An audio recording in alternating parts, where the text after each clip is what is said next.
Merci parce que tu veux encore sanctifier nos bouches, sanctifier les paroles qui sortent de nos bouches. Tu veux encore nous enseigner. Nous te souhaitons le bienvenue, Saint-Esprit. Merci pour ta présence qui marque déjà ce lieu, qui sature déjà ce lieu, que nous ressentons au nom de Jésus-Christ. Yes. Au nom de Jésus, nous avons ici prié avec action et grâce. Père, sanctifie ta parole et parle-nous. Inspire-nous, révèle-nous. Instruis-nous en profondeur et amène-nous vers le cœur du Père. Au nom de Jésus, nous avons prié avec action et grâce. Nous disons Amen. Un très petit gouvernail et ils vont là où le pilote le veut. Et même la langue est une petite partie du corps, mais elle peut se vanter d'être la cause d'effets considérables.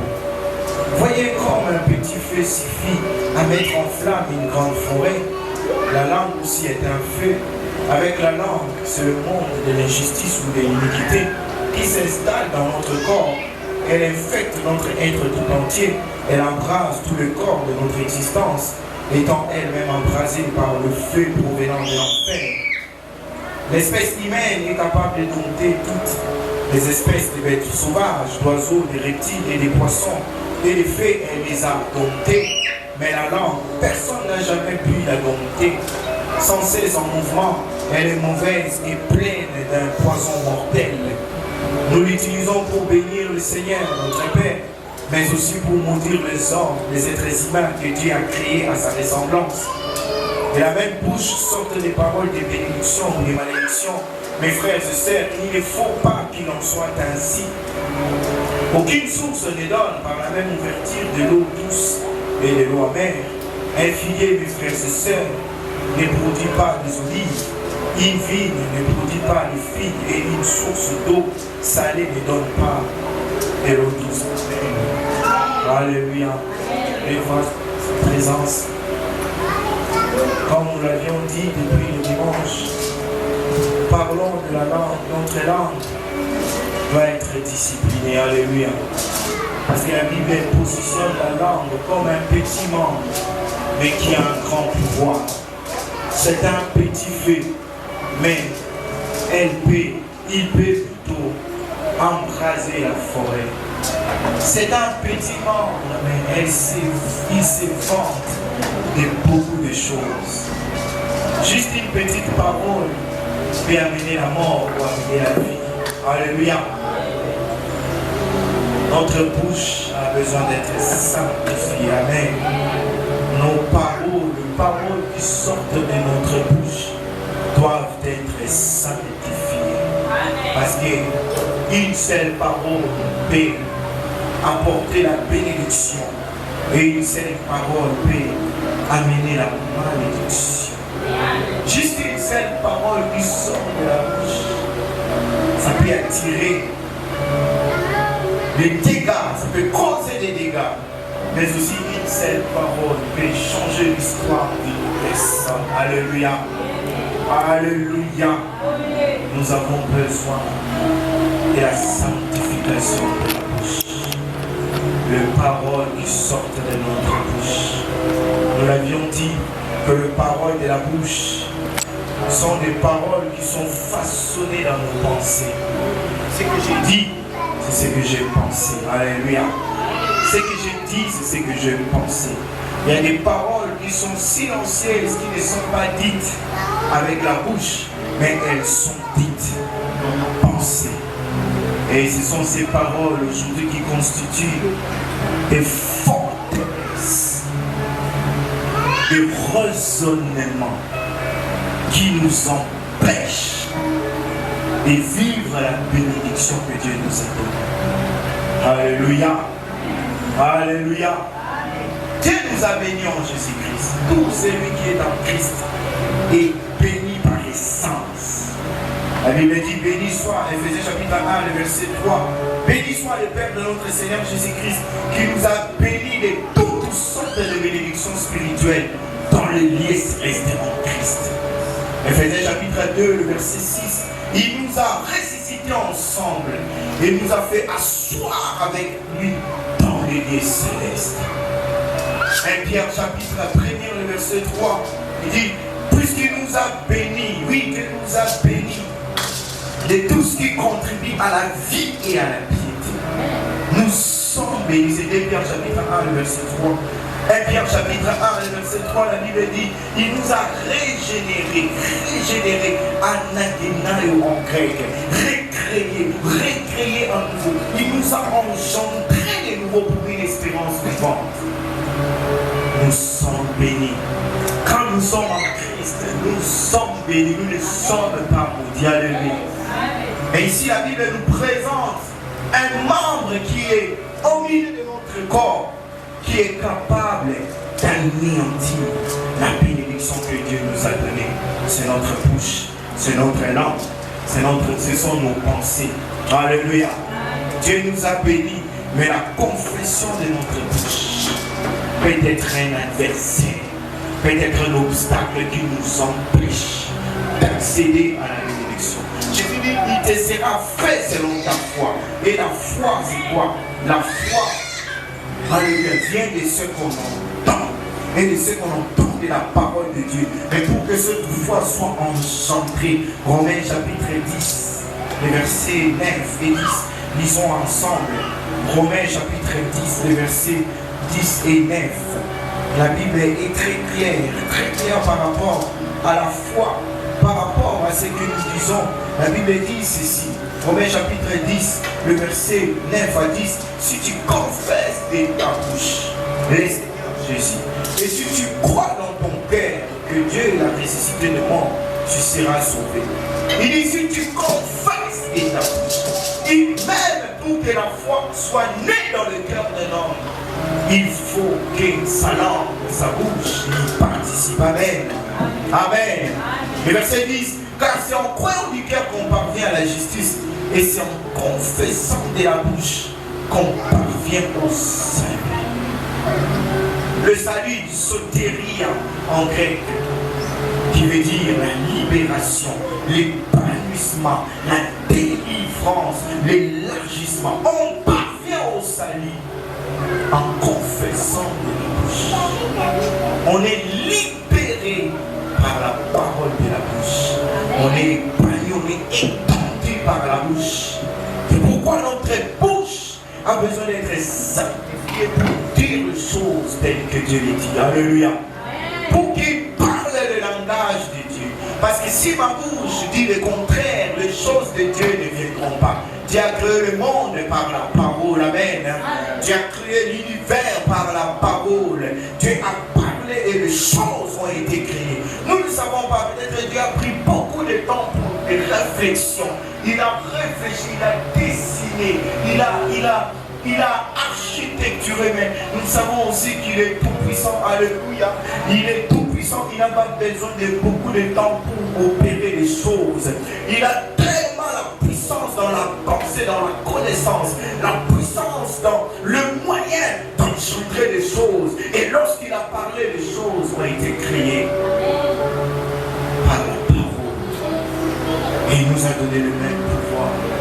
Par la parole, tu parviens au salut. Par la foi dans le cœur, tu es sauvé. Donc tu peux être sauvé.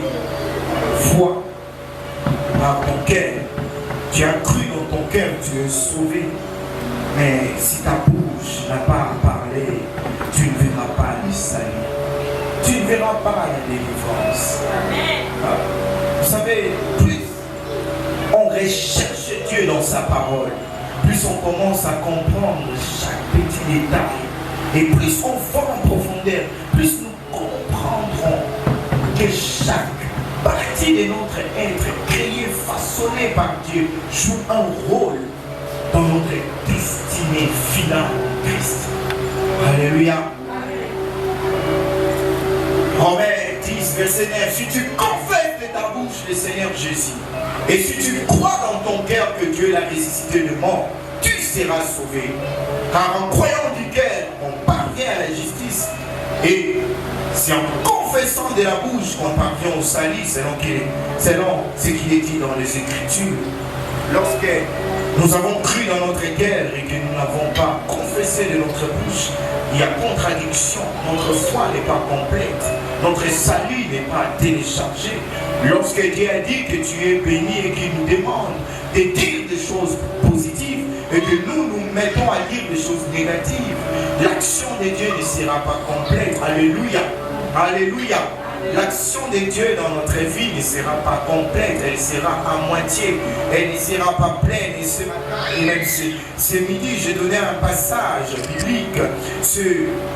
Alléluia. C'est dans Philippiens chapitre 4, le verset, je prendrai le verset 6 au verset 8. Mais c'est le verset 8 qui me concerne. La Bible dit, ne vous inquiétez de rien, mais en toute chose, faites connaître vos besoins à Dieu par des prières et des supplications avec des actions de grâce. Et la paix de Dieu qui surpasse toute intelligence gardera vos cœurs et vos pensées en Christ, en Jésus-Christ. Le verset 8, au reste, que tout ce qui est vrai, tout ce qui est honorable, tout ce qui est juste, tout ce qui est pur, tout ce qui est aimable, tout ce qui mérite l'approbation, ce qui est digne de louange, soit l'objet de vos pensées. Soit l'objet, parce que Dieu sait que nos pensées sont le centre même de nos paroles. Ce que j'ai dit avec ma bouche, c'est ce que j'ai pensé. Et si ce que j'ai pensé n'est pas en alignement direct avec la pensée de Dieu, ma bouche ne sortira que de mauvaises choses. La Bible dit c'est l'abondance du cœur que la bouche parle. Si ma bouche est remplie, si mon cœur est rempli de mauvaises choses, je ne dirai que des mauvaises choses. Je critiquerai même la bénédiction que Dieu m'a donnée. Je critiquerai même ma destinée. Et je me dirai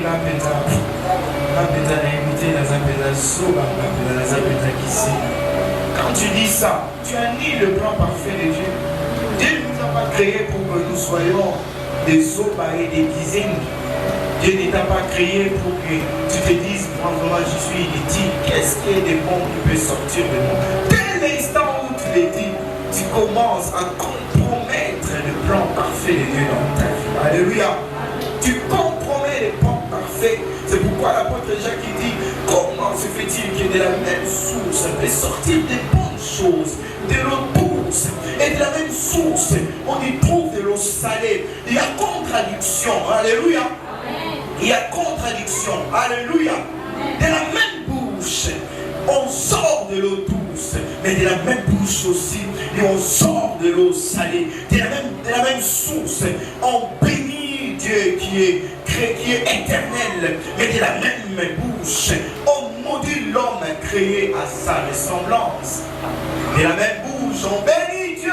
Tu es merveilleux. Tu m'as créé un homme, mais tu m'as donné la capacité. De la même bouche,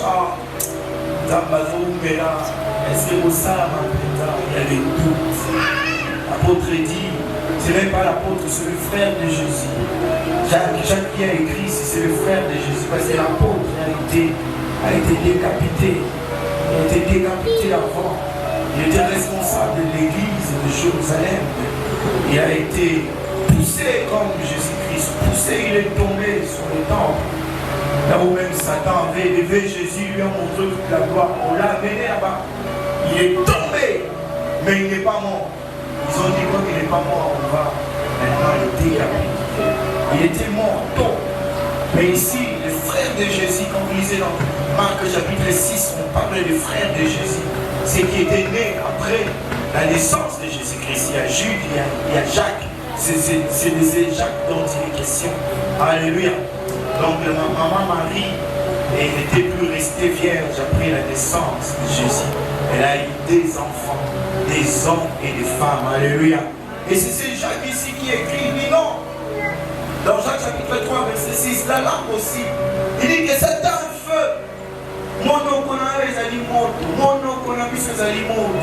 Avec la langue, c'est le monde de l'injustice, c'est le monde de l'iniquité qui s'installe dans notre corps. Donc, il nous réexplique un peu la création. Après, alléluia, la chute de l'homme, il a un pouvoir, parce que Dieu avait donné à l'homme le pouvoir de dominer, le pouvoir d'assujettir la terre, le pouvoir de se multiplier, de conquérir le monde. Mais après le péché, il y a eu des programmations, des équilibres. Et le premier membre qui a été touché, c'est la langue. Alléluia. Parce que l'homme est mort spirituellement, mais la langue de l'homme a été touchée. Il dit la langue aussi est un feu. Avec la langue, c'est le monde de l'injustice, c'est le monde de l'iniquité qui s'installe dans notre corps. Elle infecte notre être entier. Elle embrase tout le cours de notre existence. Une seule parole détruit ta destinée. Tu as détruit ta vie. Ah, la famille a dit juste cette parole. Le monde des ténèbres va utiliser cette parole pour bloquer toute la famille. C'est fini. Les gens vont gêner, vont prier. Mais vous allez gêner et prier. Il y a une parole qui est placée là comme obstacle qui vous empêche de prospérer. Oh non, tu as déjà donné un mauvais sens à ta vie. Parce que le monde est spirituel, les paroles sont spirituelles. Quand tu as dit ça, c'est fini. La langue a un pouvoir de destruction. Si tu utilises mal ta langue, tu vas t'attirer dans lui. Peut-être pas maintenant, mais ça va arriver. Il y aura des zombies. Les gens qui ne croient pas, ils ont des paroles silencieuses. Ils se maudissent eux-mêmes. Je nous demande d'avoir un langage de foi. Il faut parler par la foi. Dieu ne nous dit pas de voir, parce que la foi ne consiste pas à voir. La foi consiste à croire d'abord. C'est divin. La foi consiste à croire d'abord. Et Jésus disait, heureux ceux qui ont cru avant d'avoir vu. Les gens qui ont cru avant que leur yeux voient. Est-ce que quelqu'un comprend ce soir? Que notre bouche, lorsqu'elle dit des mauvaises choses, elle contribue à notre destin, à notre destruction. Alléluia.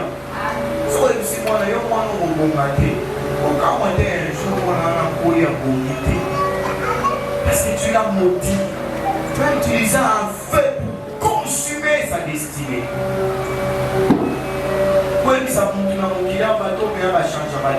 Si tu dis ça, tu as envoyé une parole qui va les empêcher. Même si tu vas leur prêcher la parole, ils ne changeront pas. Parce que tu as déjà lancé une missile contre eux. Tu as produit en eux l'incrédulité, l'endurcissement du cœur. Ils ne changeront pas. Même les gens qu'on dit des prostituées, dès l'instant où tu as dit ça, ils ne vont pas changer. Tu as envoyé une barrière. Et si c'est toi qui vas aller leur présenter l'évangile, ils ne croiront pas. Parce qu'il y a des paroles pour briser. Ils sont bloqués, verrouillés. Et plusieurs fois, Jésus même a utilisé la parole pour libérer des situations. Lorsqu'il envoie les disciples, il leur dit, allez me préparer une place. Allez là-bas. Et quand ils sont arrivés, il dit non, le maître va se réunir ici avec nous. La parole a précédé. Les gars qui occupaient la place a laissé la place. Alléluia. Pour la Sainte Année, lorsque Jésus rentrait à Jérusalem, il a envoyé les disciples et dit allez prendre cet âne. Si on vous pose la question, il faut dire le maître en a besoin. Sa parole a précédé. Alléluia. Quand ils sont arrivés, les disciples, ils ont dit, ils détachaient l'âne. Il dit, mais pourquoi vous les détachez? Le maître en a besoin. La parole a précédé à créer le couloir de la bénédiction, le couloir de l'exaucement. Maintenant, quand tu dis que moi, ma vie est maudite, ma vie ne prospérera pas. Tu ne prospéreras pas. Rien ne se fera.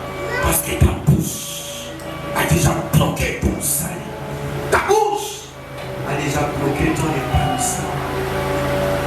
changer les discours, changer la manière de parler, changer la façon de penser, parce que ça va de pair.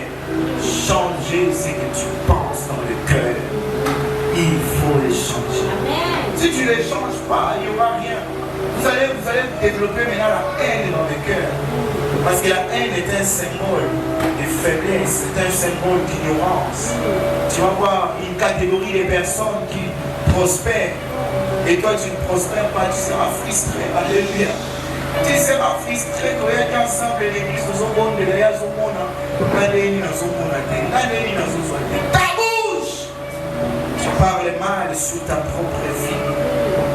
Quand tu parles de toi-même, qu'est-ce que tu dis? Est-ce que tu confesses des paroles de foi? Tu dis, je suis une nouvelle création, reprogrammée par les Saint-Esprit. C'est même quand je dis ça, même le monde éternel m'appelle, il est conscient. Mais quand toi tu dis, oh, ça m'a sous, le corps est faible, ça va m'appeler. Et quand l'éternel aussi est faible, est-ce qu'on peut donner la force à quelqu'un qui est faible? On ne donne pas le pouvoir à quelqu'un qui est faible. Nos affaires ne vont plus au pouvoir, alors que Jésus nous a donné le pouvoir. Alléluia. Luc chapitre 10, le verset 19, Jésus dit, je vous ai donné le pouvoir. C'est le mot pouvoir là-bas est traduit par autorité spirituelle. Je vous ai donné l'autorité de marcher sur le serpent, de marcher sur le scorpion, de marcher sur toute la puissance de l'ennemi. Et rien ne peut vous nuire. Imaginez, il nous a donné l'autorité spirituelle, mais face aux démons, on n'arrive pas. Ah, il faut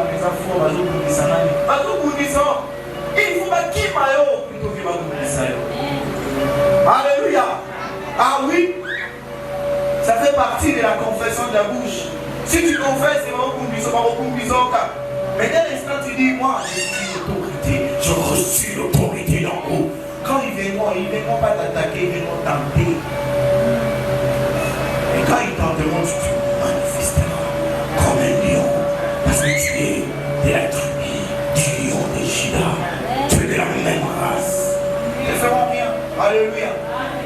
Tout part de notre bouche. Quand dans ta bouche tu confesses les choses négatives, ce sont les choses négatives. Quand dans tes pensées tu penses des choses négatives, ce sont des choses négatives qui arriveront. Si tu penses toujours que tu es faible, tu seras toujours faible. Dans Proverbe chapitre 23, le verset 7, la Bible dit, car il est comme les pensées de son âme. Il est comme les pensées de son âme. L'homme est comme les pensées de son âme. La version Bible seconde, il dit, nouvelle Bible seconde dit, car il est tel que sont ses pensées, ses arrière-pensées, tel que tu penses de toi-même, tel tu seras. Si tu penses que tu es un homme faible, tu seras faible. Peu importe les efforts que tu feras, tu seras faible. Si tu penses que tu es un homme fort, parce que tu as été fortifié par le Seigneur, tu deviendras fort. Alléluia. Si tu penses que tu es un homme méprisable, on va te mépriser. Mais là où tu mettras un beau costume, tu te présenteras comme un homme honorable, on va te mépriser. Si tu penses que tu es toujours un homme faible, tu n'arrives pas à vaincre le péché, tu n'arrives pas à vaincre le mensonge, tu n'arrives pas à dominer sur la cupidité, tu n'arrives pas à dominer sur les passions de la chair, tu n'y arriveras pas. Tu seras toujours vaincu, colonisé, managé, dompté par les péchés. Alléluia. Peu importe l'endroit où tu iras. D'ailleurs, si tu vas loin, tu auras vraiment le pouvoir de la faiblesse. Mais si tu es quelqu'un qui croit et qui confesse de sa bouche les bonnes paroles, peu importe l'endroit où tu te trouveras, tu seras toujours fort. Même si tu vas dans un endroit où il n'y a pas d'église, tu seras fort. Toi-même, tu seras le temple et tu rendras un culte au Seigneur. Alléluia. Amen. Le but pour moi, c'est pas avoir des chrétiens faibles. Non, les chrétiens faibles ne vont jamais changer le monde. Le but, ce n'est pas non plus de vous réussir des blessings. Non, vous êtes déjà bénis. Les enseignements ici, c'est juste pour révéler le vrai. qui a conscience et qui sait qu'il est béni et qui commence à déclarer, je suis béni, je suis riche en Christ, j'ai dit en J, je suis un vaillant, je suis un héros, je suis redoutable, je suis inébranlable, je suis un homme fort, je suis une femme forte, je suis dynamique, je suis ponctuel, je suis amalé, chaka, palé, bala. C'est ça le mythe. Quand tu commences à les dire, tu n'es plus la même personne. Pourquoi il faut discipliner sa bouche? Alléluia. Ne dis pas n'importe quoi, ne dis pas les choses par légèreté. Oh, ils en ont pas non. Ça l'a bon, mais non, on l'a alléluia. La reloba est montée. Oh, Congo, Pétambo, est-ce que vous voulez vous? Tu maudis ton pays. Oh, ma Congolais, Pétam. Tu maudis le pays, ma Congolais, ma Saline. Confesse le monde. Alléluia. Alléluia. Ah, Congolais, Pétam, pas si. Mais tu es en train de maudire. Tu maudis tout un peuple comme ça. Dis de bonnes choses. Le Congo est un pays béni. Le Congolais est un peuple spécial. Un peuple rempli d'amour, de générosité. Un peuple accueillant. Un peuple qui est sans complexe. C'est ça. Oh, Congolais, soit qui n'a pas compris. Change ce discours-là au nom de Jésus. Toi, quand tu vas les fuir par région au pays, montre que les Congolais, ce sont des gens qui respectent leur pays. Alléluia. Oui, je l'ai dit ici. Amen. Amen. Arrêtez les rêves. Ça, c'est pas un rêve. Ça, c'est pas un rêve. Ça, c'est de la faiblesse et de la lâcheté. Tu es lâche. Tu veux fuir ton pays. Tu es lâche. Oui, ma femme m'avait dit de mettre un peu l'équilibre. Mais ce sont les lâches. Alléluia. À moins que le Seigneur t'ait parlé clairement. Comme il disait dans Actes des Apôtres, chapitre 13. Alors que le prophète et le docteur étaient ensemblés. Ils étaient en prière, ils gênaient. L'Esprit dit expressement, mettez-moi par Saul et Barnabas. Oui, pour l'œuvre à laquelle je les ai envoyés. Si je te parle expressement, il te dit, je t'envoie aux îles Caraïbes pour l'œuvre. Là, tu y vas, tu pars avec la bénédiction. Mais si Dieu ne t'a rien dit, commence à prier. Et dis au Saint-Esprit, qu'est-ce que je peux faire pour mon pays? Qu'est-ce que je peux faire pour mon pays? Il y a tellement de discours négatifs. Comment est-ce que tu peux m'utiliser pour transformer ces pays? Il ne faut pas toujours toquer, donc il y a des choses qui sont dans la peau. Donc il y a des choses dans la Canada. Comme esclaves, alors aux envois. J'aime bien cette écriture dans Ecclésiaste. La Bible dit, je vis un contraste. Je vis des princes marcher à pied et des esclaves sur les chevaux. Oh là, esclaves. Toi qui es prince dans ton pays, tu vas dans un autre pays, tu deviens des esclaves, tu vas marcher à pied. Les esclaves qui quittent leur pays, qui viennent ici, deviennent des princes, ils vont monter sur les chevaux. C'est la confession de la bouche. Quand tu commences à parler, quand tu commences à prier, à bénir les hommes, à bénir le Congo, à bénir ta vie, à bénir ton foyer, à bénir ta famille, à bénir ta communauté. Du coup, les choses vont commencer à prendre tu auras une autre compréhension. Les choses vont prendre une autre ampleur. Alléluia. Mais si tu es toujours dans un langage négatif ne produit jamais de force. Alléluia. Pour critiquer parler du mal des gens à longueur de journée. Quand tu es là, tu ne fais que parler des gens. Non, dis aussi je ne vais pas parler des gens. À la place de parler des gens, je vais lire. À la place de parler des gens, je vais méditer. À la place d'aller dire n'importe quoi aux hommes, je me mets, je commence à prier. Manto, chakamano, l'épée que te palabro, zéléi, chata. Est-ce que j'ai envie? Je n'ai pas envie. Je n'ai pas envie de prier, mais je n'ai pas non plus envie de parler du mal aux gens. J'investis mon temps dans la prière. L'épée kata palabro, zéléi, chata. Libra, tokamaro, sobre les tétés de babaché. Et si je n'ai pas Oh, si je ne vais pas prier, j'ouvre la Bible. Si je n'ouvre pas la Bible, je prends même un livre. Je me promène avec un livre. C'est ce livre que je voulais montrer ici. Des fois, j'arrive dans un endroit, j'ouvre le livre, je commence à lire. Comment devenir fort, comment devenir intelligent, comment devenir productif, comment, que faire pour... J'investis mon temps dans les bonnes choses qui me permettent d'avoir une confession positive. Alléluia. Je dois utiliser ma langue pour de bonnes choses. Pas ma langue pour retourner ma batte. Oui, ma batte, non. L'apôtre dit, il ne faut pas, mes frères, que de la même source sortent de bonnes choses et de mauvaises choses. Non. Aujourd'hui, dans ces cultes, c'est vraiment pour discipliner notre bouche. J'avais donné 12 choses qui font que les gens parlent mal.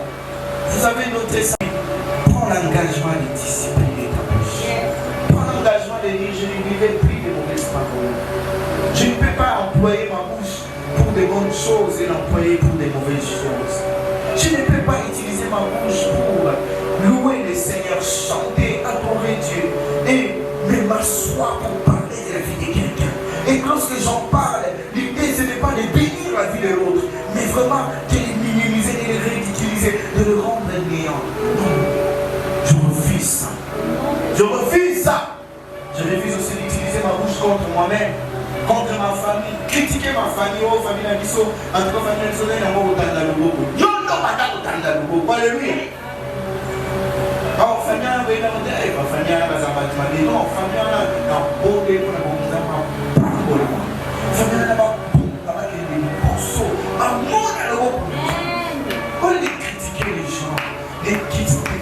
de mépriser, de ridiculiser les gens, ça ne sert à rien. Alléluia, alléluia, ça ne sert à rien de ridiculiser les gens. Vous savez, Dieu sait élever les hommes humbles. Alléluia. Dieu sait élever les hommes humbles. Dieu sait élever les hommes humbles.